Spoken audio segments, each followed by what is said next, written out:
تبارك الذي بيده الملك وهو على كل شيء قدير الذي خلق. السلام عليكم ورحمة الله وبركاته. إن الحمد لله نحمده ونستعينه ونستغفره. من يهده الله فلا مضل له ومن يضلل فلا هادي له. وأشهد أن لا إله إلا الله وحده لا شريك له وأن محمدا عبده ورسوله أما بعد. قال الله تعالى في القرآن العظيم والفرقان المجيد: فأعوذ بالله من الشيطان الرجيم. بسم الله الرحمن الرحيم. يا أيها الناس اتقوا ربكم الذي خلقكم من نفس واحدة وخلق منها زوجها وبث منهما رجالا كثيرا ونساء واتقوا الله الذي تساءلون به والأرحام إن الله كان عليكم رقيبا. يا أيها الذين آمنوا اتقوا الله حق تقاته ولا تموتن إلا وأنتم مسلمون. وقال أيضا: قال رب اشرح لي صدري ويسر لي أمري واحلل عقدة من لساني يفقهوا قولي. وقول نبينا صلى الله عليه وسلم: الدين يسر. இந்த மார்க்கம் என்பது அது எளிமையானது என்கிற நபிகள் நாயகம் ஸல்லல்லாஹு அலைஹி வஸல்லம் அன்னவர்களின் பொன்மொழியை சொன்னார்கள். எனது ஜுமா உரையை ஆரம்பிக்கிறேன். இந்த நேரத்தில் நாம் பார்க்க போகிற தகவல் என்னவென்றால், நபிகள் நாயகம் ஸல்லல்லாஹு அலைஹி வஸல்லம் அன்னவர்கள் குறித்து திருமறை குர்ஆனில் நபிகள் நாயகம் ஸல்லல்லாஹு அலைஹி வஸல்லம் அவர்களுடைய நற்குணம் குறித்து அல்லாஹ் பேசும் பொழுது, நபியே வ இன்னக லஅலா குலுகின் அதீம், நீங்கள் மகத்தான நற்குணமுடையவர்களாக இருக்கிறீர்கள் என்று அல்லாஹ் பேசுகிறார். இந்த வார்த்தையை நாம உற்று நோக்கும் பொழுது நபிகள் நாயகம் ஸல்லல்லாஹு அலைஹி வஸல்லம் அவருடைய ஒட்டுமொத்த வாழ்க்கையை நாம் எடுத்து பார்க்கும் பொழுது, இப்படி ஒரு மனிதரால் ஒரு வாழ்க்கையை வாழ முடியுமா என்று நாம ஆச்சரியப்படக்கூடிய அளவிற்கு, பூரித்து போகக்கூடிய அளவிற்கு நபிகள் நாயகம் ஸல்லல்லாஹு அலைஹி வஸல்லம் அவருடைய வாழ்க்கை இருப்பதை நம்மால் பார்க்க முடியாது. இன்னும் சொல்ல போவதாக இருந்தால், நபிகள் நாயகம் ஸல்லல்லாஹு அலைஹி வஸல்லம் அவர்கள் வாழ்ந்த அந்த காலகட்டத்தில் மக்கள் அவர்கள் மீது அன்பும் பாசமுடையவர்களாக இருந்தார்கள் என்றால், அவருடைய நற்குணம் அதில் மிக பெரும் ஒரு பங்கை வகிக்கிறது. இன்றைக்கு முஸ்லிம்களாக வாழக்கூடிய நமக்கு, மறுமையை நம்பி இருக்கக்கூடிய நமக்கு, முஹம்மது நபி ஸல்லல்லாஹு அலைஹி வஸல்லம் அன்னவர்களிடத்துல ஒரு பெரிய ஒரு முன்மாதிரி இருக்கிறது. உஸ்வத்துன் ஹஸனா என்று அல்லாஹ் திருமறை குர்ஆனில் பேசுகிறார். அழகிய ஒரு முன்மாதிரி. யார் அல்லாஹ்வையும் மறுமையும் நம்பி நடக்கிறார்களோ அப்படிப்பட்டவர்களுக்கு இந்த நபியிடத்தில் ஒரு அழகிய முன்மாதிரி இருப்பதாக இறைவன் திருமறை குர்ஆனில் சொல்லி காண்பிக்கிறார். உண்மையில் நபிகள் நாயகம் ஸல்லல்லாஹு அலைஹி வஸல்லம் அவர்கள் எவ்வாறு இருந்தார்களோ அப்படிப்பட்ட நற்குணமுடையவர்களாக நாம் உலகத்திலே வாழ்வோம் என்றால், நபிகள் நாயகம் ஸல்லல்லாஹு அலைஹி வஸல்லம் அவர்கள் எப்படி மக்களிடத்திலே நடந்து கொண்டார்களோ அது மாதிரியான நிலைகளில் நாம் இருப்போம் என்றால், நாமும் அப்படி நேசத்துக்குரியவர்களாக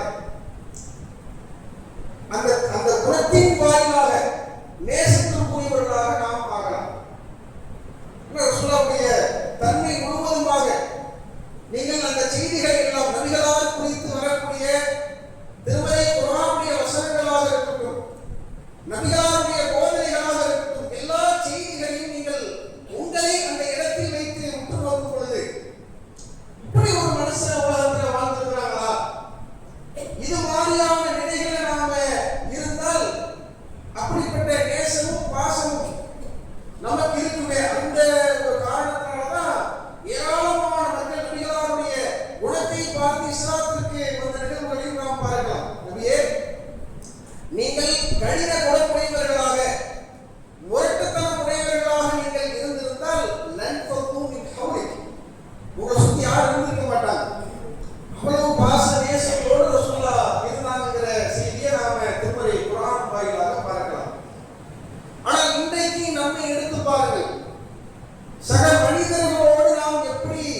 பள்ளியில சாபித் என்கிற ஒரு நபித்தோழர், வளமையாக பள்ளிக்கு வரக்கூடிய ஒரு நபித்தோழர் வரலையா?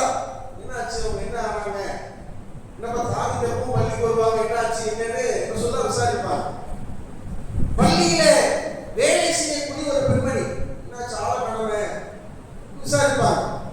அப்ப இப்படி அல்லாஹ்வுடைய தூதருடைய பழக்க வழக்கம் என்பது நபிகள் நாயகம் ஸல்லல்லாஹு அலைஹி வஸல்லம் அவர்கள் அவ்வளவு ஆத்மார்த்தமாக எல்லோரோடும் அந்த பழக்க வழக்கத்தை அமைத்துக் கொண்டார்கள். காசை பார்த்து இந்த பழக்கம் வரல, பொருளாதாரத்தை பார்த்து வரவில்லை. இன்றைக்கு நம்மிடத்தில் உள்ள பழக்க வழக்கம் பெரும்பான்மையான மக்களை நாம் பார்க்கலாம். அவங்க ரேஞ்சுக்கோ அவங்களோட மேம்பட்டு இருக்கக்கூடிய நபர்களிடத்தில் பேசும்பொழுது பழகும் பொழுது உள்ள பழக்க வழக்கத்தை பார்த்தோம்னு வச்சுக்கிறேன், அவர் வந்து சலாமே சொல்றாங்க. அவருக்கு மட்டும் சலாம் வந்து ஒரு பெரிய ஒரு சத்தத்தில் வரும், ஸலாமு அலைக்கும் வரஹ்மத்துல்லாஹி வபரகாத்துஹு வருவார்.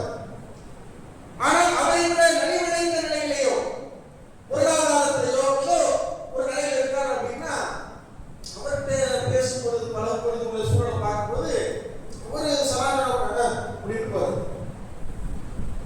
அல்லாஹ்வுடைய தூதர் ஸல்லல்லாஹு அலைஹி வஸல்லம் அவர்கள் எவ்வளவு மேம்பட்ட குணமுடையவர்களாக நபிகள் நாயகம் ஸல்லல்லாஹு அலைஹி வஸல்லம் அவர்கள் இருந்திருக்கிறார்கள் என்றால், யாரோடு நபிகளார் பேசுகிறார்களோ, யாரோடு பழகுகிறார்களோ அவர்களுடைய நிலை அறிந்த ரசூல் ஸல்லல்லாஹு அலைஹி வஸல்லம் அவங்க பழகும். யாராக இருந்தாலும், சிறுவர்களாக இருந்தாலும் சரி, பெரியவர்களாக இருந்தாலும் சரி, அவருடைய நிலை என்ன, அவருடைய சூழல் என்ன, அதனால எல்லாருக்கும் சொல்ல பிடிக்குது. ஒரு யாசகம் கேட்கக்கூடிய நபர் கழுத்துல துண்டை போட்டு இழுக்கும் போது கூட சொல்ல எப்படி இருந்தாங்க, இது மாதிரி இன்னைக்கு நடக்க முடியுமா? வந்து அம்மா காய்கறி வீட்டு வாசல் வந்து கேட்கக்கூடிய நேரத்தில் கூட உனக்கு கண்ணு இல்லையா காது இல்லையா அப்படின்னு கேட்டு திட்டக்கூடிய நிகழ்வை பார்க்கிறோம்.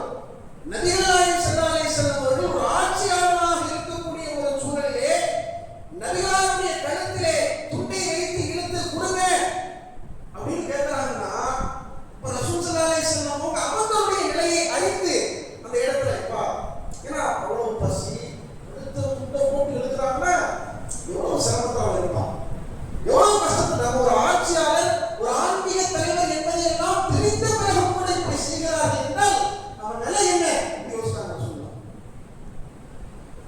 அப்படி அல்லாஹ்வுடைய தூதர்கள் சில முஸ்லிம்களோடு அவர்களோடு பழகக்கூடிய மக்களோடு நபிகள் நாயகம் ஸல்லல்லாஹு அலைஹி வஸல்லம் அவர்களுடைய அணுகுமுறை அவ்வாறாக இருந்தது. ஒன்று வேண்டாம், ரசூலுல்லாஹ்வுடைய காலத்துல உமைர் என்கிற ஒரு நபித்தோழர், அனஸ் ரலியல்லாஹு அன்ஹுவுடைய சகோதரர் உரைஸ் என்கிற உமைர் என்கிற ஒரு நபித்தோழர், அவங்க என்ன செய்றாங்க, ரசூல் ஸல்லல்லாஹு அலைஹி வஸல்லம் அவர்கள் வளமையாகவே இப்படி அனஸ் அவங்க பார்க்க போவாங்க. மற்ற நபித்தோழர்கள் அல்லாஹ்வுடைய தூதர்கள் சென்று பார்ப்பது இப்பொழுது வளமையாக உள்ள உண்டு.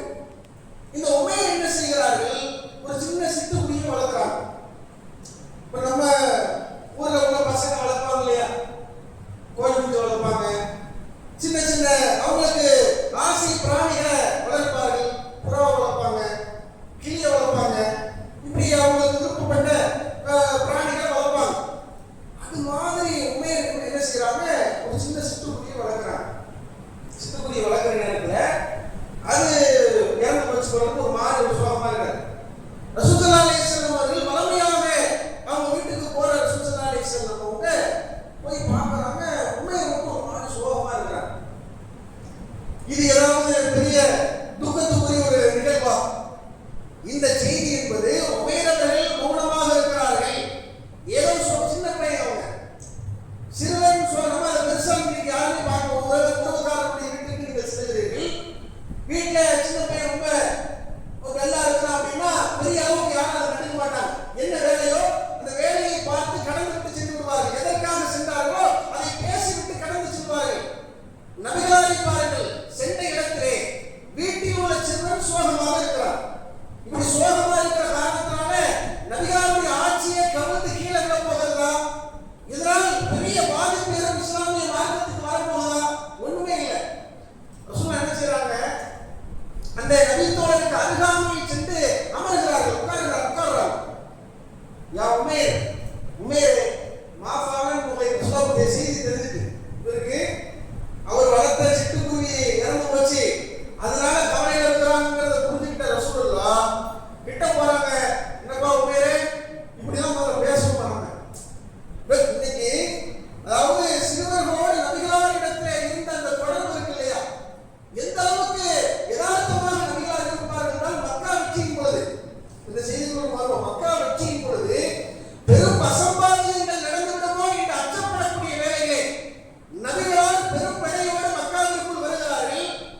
ரெண்டு விதத்துல நாம நம்மோடு பழகக்கூடியவர்களுக்கு எப்படியெல்லாம் உதவலாம். ஒருவர் ஒரு சிரமத்தில் இருக்கிறார், பொருளாதார சிக்கல்ல இருக்கிறாரு, அல்லாஹ் உங்களுக்கு நிறைய பரக்கத்தை கொடுத்திருக்கிறான், அபிவிருத்தியை கொடுத்திருக்கிறான், பொருளாதாரத்தில் மேம்பட்ட நிலையில நீங்கள் இருக்கிறீர்கள் என்றால் அவங்களுக்கு கொடுத்து உதவலாம். அப்படி இல்லையா, பொருளாதாரம் இல்லையா, உங்களால ஆறுதலான வார்த்தையை சொல்ல முடியும் இல்லையா, அது எவ்வளவு லட்சங்களை நீங்கள் கொடுத்தாலும் எவ்வளவு கோடிகளை நீங்கள் கொடுத்தாலும் நீங்கள் சொல்லக்கூடிய ஆறுதலான வார்த்தைக்கு நிகரே கிடையாது. ஒரு பிரச்சனைன்னு போன் பண்றான், அதாவது ஏதோ ஒரு நேரத்தில் பேசக்கூடிய ஒரு சூழ்நிலை கலந்து போகக்கூடிய நிலையில பெரும்பான்மையா பார்க்க முடியும். ஏன்பா சுகமா இருக்க, இப்படி இருக்கு, இப்படி பிரச்சனை இருக்குது, அப்படியா, சரி அவ என்னன்னு பாரு, இப்படி போயிடுவான்.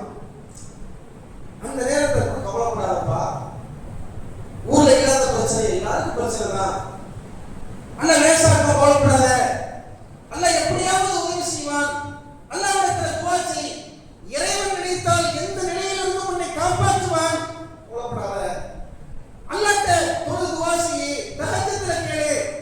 இந்த ஆசுவாசமான ஆறுதல் வார்த்தையை நீங்கள் சொல்லக்கூடிய சந்தர்ப்பத்தில் அல்லாஹ்வுடைய தூதர் ஸல்லல்லாஹு அலைஹி வஸல்லம் அவர்கள் அதனால் தான் சொன்னார்கள், ஒரு முஸ்லிம் உங்களிடத்திலே நல்ல உபதேசம் வேண்டி வந்தால் ஃபன்ஸஹு, அவனுக்கு நல்ல உபதேசம் செய்வது உங்களுக்கு கடமை அப்படின்னா.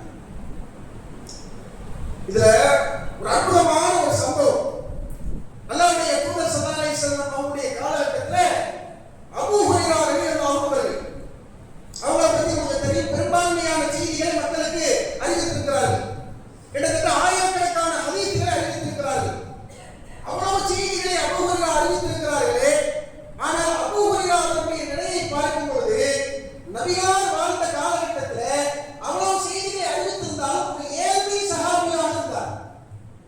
பெரிய அளவுக்கு பொருளாதாரம் கிடையாது, ஆனால் மார்க்க ஆர்வம் என்பது அளவுக்கு அதிகமாக இருந்தது. இந்த அளவுக்கு மக்கள் எல்லாம் பேசிக்கிறாங்க, இன்னும் நாச அக்தர் அபூ ஹுரைரா, மக்கள் எல்லாம் பேசிக் கொள்கிறார்கள், அபூ ஹுரைரா ஏராளமான செய்திகளை அறிவிக்கிறார் என்று பேசிக் கொள்கிறார்கள். ஆனால் திருமறை குர்ஆனுடைய 2 வசனங்களை மாத்திரம் நான் பார்க்காவிட்டால் ஒரு செய்தியை கூட நான் அறிவித்திருக்க மாட்டேன். அந்த 2 வசனம் என்ன சொல்லுதுன்னா, யார் அல்லாஹ்வுடைய வேத வசனங்களை கத்தறிந்து விட்டு அதை யார் மறைக்கிறார்களோ அவர்களுக்கு அல்லாஹ்வுடைய சாபம் உண்டாகும், யார் திருத்திக் கொண்டார்களோ அத்தை அவர்களை தவிர என்பது இந்த வசனத்துடைய கருத்து. இந்த வசனத்தை பார்த்ததுனால இவ்வளவு செய்திகள் அறிவிச்சேன். அவ்வளவு ஏழ்மையான சகாபி. இவர்களோடு ஒரு சுவாரஸ்யமான ஒரு நிகழ்வு நபிகளாரோடு இருக்கிறது. பொருளாதாரம் இல்லை, காசு இல்லை, எந்த அளவுக்கு என்றால் அபூ ஹுரைரா அவருடைய நிலையை பாருங்கள். அவர்களால் ஒருவேளை சாப்பிட உணவு இல்லாமல் பள்ளிவாசலுக்கு மக்கள் வரக்கூடிய பகுதிகளிலே இன்னில ஆத்தமி மினல் ஜூ, பசியினால் நான் என்னுடைய வயிற்றிலே கல்லை கட்டி கொண்டு புரண்டு கொண்டிருந்தேன். இவ்வளவு கடுமையான பசி.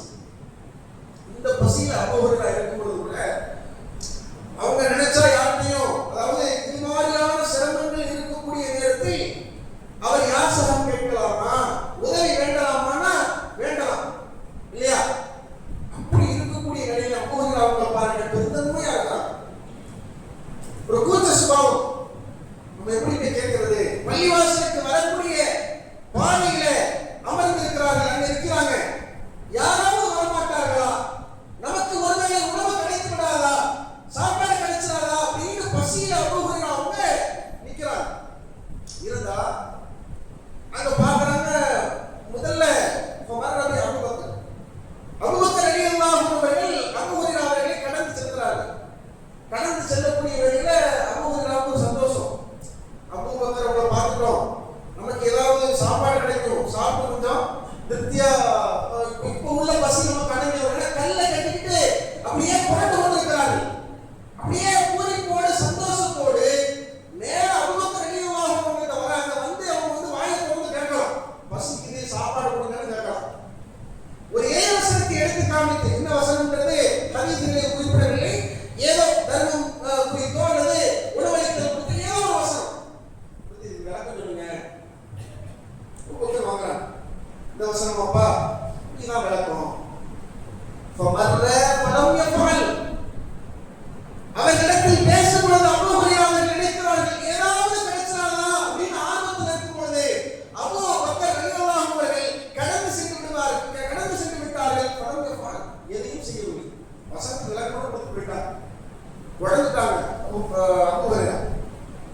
அடுத்து யாராவது வருவாங்களா?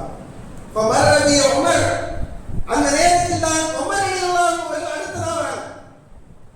சரி உமர் வராங்க, இவங்கள்ட்ட ஏதாவது கேட்போம், கிடைச்சிரும் அப்படின்னு ஒரு ஆர்வத்தில் என்ன செய்வாங்க, நேரா உமர் ரலியல்லாஹு அன்ஹு வராங்க.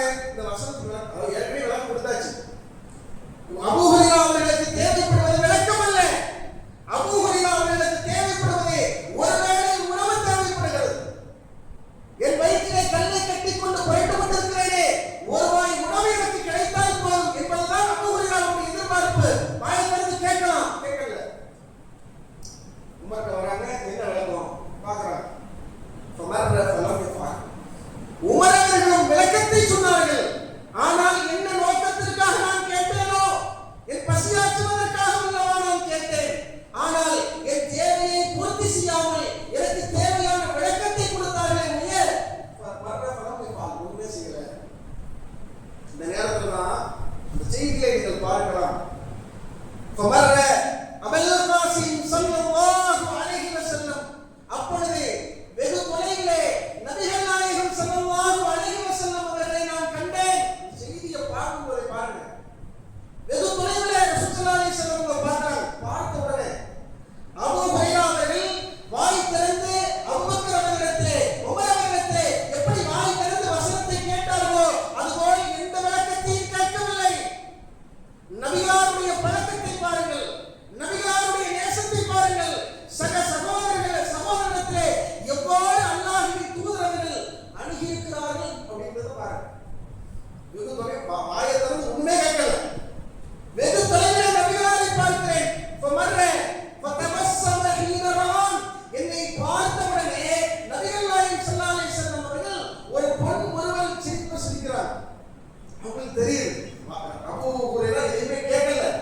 அங்கிருந்து பார்த்த ரசூலுல்லாஹ்வுக்கு தெரியுது, இந்த மனுஷன் இந்த நேரத்துல இந்த பாதையில அமர்ந்திருக்கிறார் என்றால் இவர் பெரிய அளவுக்கு பொருளாதாரம் கிடைச்சது இல்லை, ஏதோ ஒரு கஷ்டத்துல இருக்கிறாருன்றத ரசூலுல்லாஹ் புரிஞ்சுக்கிட்டு தபஸ்ஸமஹீரா அப்படி ஒரு சிரிப்பு சிரிக்கிறார். அபூ ஹுரைரா அந்த செய்தியை சொல்லும்போது சொல்கிறார்கள், வஅரஃப மா ஃபீ நஃப்ஸி வ மா ஃபீ வஜ்ஹி, அல்லாஹ்வின் தூதர்கள் என் முகத்தை பார்த்து எனக்கு என்ன தேவை என்பதை அறிந்து கொண்டார்கள். இப்படி பாருங்க, வாய் திறந்து கேட்கவில்லை.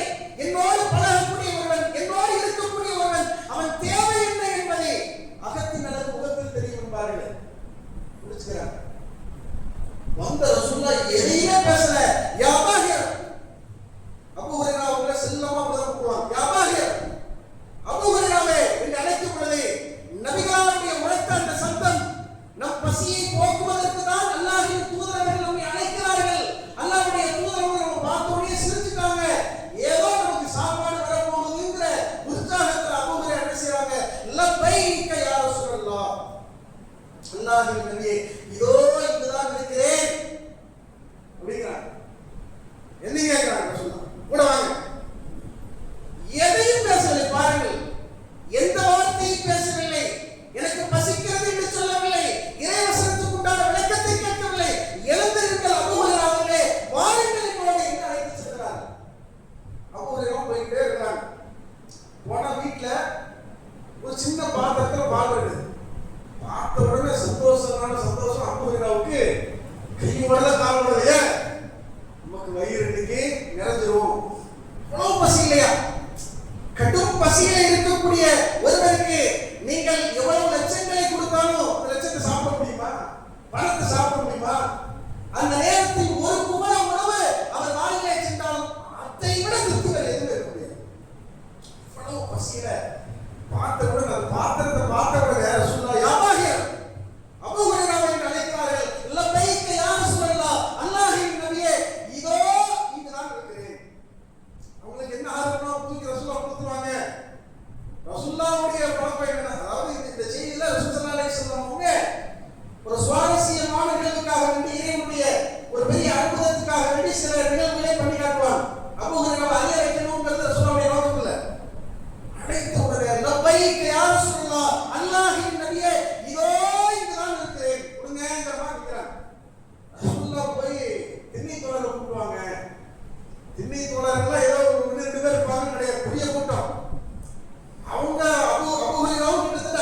நிலையில உள்ளவர்கள். வீடு வாசல் கிடையாது, பள்ளிவாசலிலேயே இருப்பார்கள்.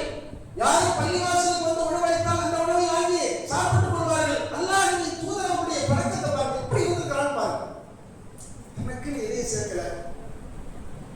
என்ன பண்ணுவாங்க, திண்ணைத்தோழர்கள் எப்படி கவலைப்படுறாங்க சொல்லலாம். அந்த மக்களுக்கு போய் கொடுக்கணும். யாமாக அபூஹுரைராவே கூப்பிடுவாங்க, எல்லா மக்களையும் கூப்பிடுவாங்க. அபூஹுரைரா அந்த நேரத்தில் கூட வாயை திறந்து சொல்லலாம், ரொம்ப பசிக்குது, எனக்கு கொஞ்சம் கொடுத்துருங்க, அதுக்கப்புறமே எல்லாத்தையும் கூப்பிடுறேன்னு சொல்லலாமா இல்லையா? சொல்லல. அவர் செல்லும் பொழுதே நபிகளுடைய கட்டளைக்கு மறுபெயர்ச்சி சொல்லாமல் அப்படியே திண்ணைத்தோழர்களை அழைப்பதற்காக செல்கிறார்கள். செல்லக்கூடிய வேலையிலே புலம்பிக் கொண்டே செல்கிறார். இந்த பாத்திரத்தில் உள்ள பாலை குடிப்பதற்கு நான் தான் தகுதி கிடைத்தவன். நபிகளிடத்திலே அந்த பாலை வாங்கி அருந்துவதற்கு எனக்கு தான் தகுதி இருக்கிறது. நான் தான் முதல்ல வந்தேன். ஆனாலும் அல்லாஹ்வுடைய தூதருக்கு கட்டுப்படணும் இல்லையா? இந்த நேரத்தில் கடும் பசி எடுத்து வயிற்றுல கல்ல கட்டி புரண்டு இருக்கக்கூடிய அந்த நேரத்திலையும் ரசூலுல்லாஹ்வுக்கு கட்டுப்படணும் இல்லையா? அதனால போனேன். எல்லாம் வந்து உட்கார்ந்துருக்கிறாங்க வரிசையா. ரசூலுல்லாஹ் அப்பா முதல்ல யாபாக அபூஹுரைராவே லப்பைக யா ரசூலல்லாஹ், அல்லாஹ்வின் தூதரே இதோ இங்கதான் இருக்கிறேன். ரசூலுல்லாஹ் பாத்திரத்தை குடி, எல்லாரும் கொடுங்க. ரசூலுல்லாஹ் கொடுத்தோம்னா நம்ம தான் குடிக்க சொல்ல போறாங்க, குடிங்க எல்லாரும் கொடுங்க அப்படின்னா வரிசையா ஒவ்வொரு நபர்களுக்காக அபூஹுரைரா கொடுக்க அபூஹுரைராவுடைய நிலை யோசிச்சு பாருங்க. இத்தனை பாத்திரம், கொஞ்சம் வந்திருக்கிறது பெரிய கூட்டம். இவர் குடிக்கும் போது காலியாயிருக்கும், அவர் குடிக்கும் போது காலியாயிருக்கும். குடிச்சுட்டே இருக்காங்க. குடிக்க அபூஹுரைராவுக்கு ஐயோ அப்படின்ற மாதிரி ஒவ்வொரு நபருடைய தொண்டைகளே அந்த பால் இறங்க அபூஹுரைராவுடைய ஏக்கம் அப்படியே போயிட்டே இருக்கு. கூட்டத்தில் உள்ள எல்லா நபர்களும் மயிர் நம்ப அந்த பாலை அடித்து விட்டார்கள். இறுதியிலே அல்லாஹ்வின் தூதர் முஹம்மது நபி ஸல்லல்லாஹு அலைஹி வஸல்லம் அன்னவர்களும் பசியோடு காத்திருந்த அபூஹுரைரா அவர்கள் இருக்கிறார்கள். ரசூல் ஸல்லல்லாஹு அலைஹி வஸல்லம் கிட்ட பிரார்த்தனை இருக்குது. ரசூலுல்லாஹ் அதை வச்சுட்டு சொல்றாங்க, பகீத்து யாபாக அபூஹுரைராவே லப்பைக யா ரசூலல்லாஹ், உடைந்த குரலிலே தனக்கு இப்பொழுது கிடைக்க போகிறது என்கிற பூரிப்பிலே சந்தோஷத்திலே அபூஹுரைரா சொல்கிறார்கள், அல்லாஹ்வின் தூதரே இதோ நான் இருக்கிறேன்.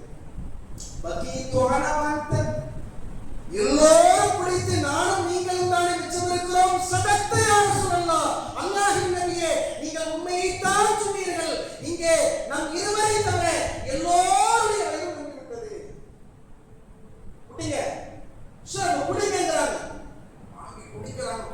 குடிக்கிறாங்க. அல்லாஹ்வின் மீது ஆணையாக என்னுடைய வயிற்றிலே இடமே இல்லை என்று சொல்லுகிற அளவுக்கு நான் அந்த பாலை அருந்தி முடித்தேன்.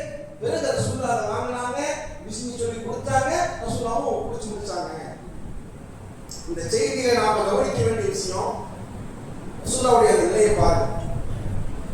அபூஹுரைராவுடைய அந்த நிலையை அல்லாஹ்வுடைய தூதர்கள் எப்படி அறிந்து கொண்டார்கள்? வாய் திறந்து எதையும் கேட்கவில்லை.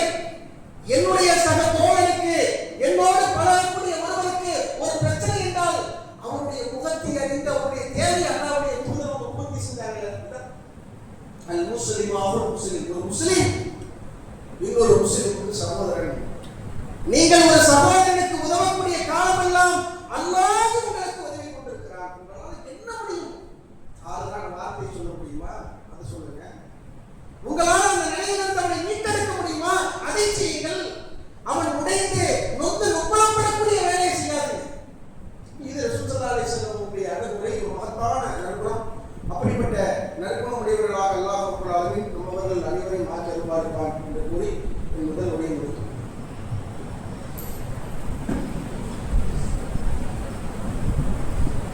அல்ஹம்துலில்லாஹி ரப்பில் ஆலமீன் வல் ஆகிபத்து லில் முத்தகீன் வஸ்ஸலாத்து வஸ்ஸலாமு அலா சய்யிதினா முஹம்மதின் வ அலா ஆலிஹி வ ஸஹ்பிஹி அஜ்மஈன்.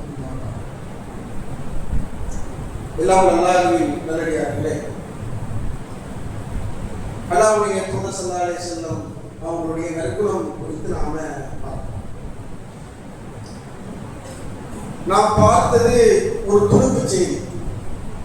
இந்த மாதிரியான ஏராளமான நிகழ்வுகள் நபிகள் நாயகம் ஸல்லல்லாஹு அலைஹி வஸல்லம் வரலாறுகளை நாம் எடுத்து பார்க்கும்போது ரசூலுல்லாஹ் தனக்கென்று எதையுமே ரசூலுல்லாஹ் சேர்த்து வைக்கல. அப்படிதான் பழையிருக்காங்க. எந்த பாகுபாடு ரசூலுல்லாஹ் காட்டல. வலியவனுக்கு ஒரு நியதி, எளியவனுக்கு ஒரு நியதி, காசு உள்ளவன்ட்ட ஒரு மாதிரியான பழக்கம், காசு இல்லாதவன்ட்ட ஒரு மாதிரியான பழக்கம் அப்படி இல்லை.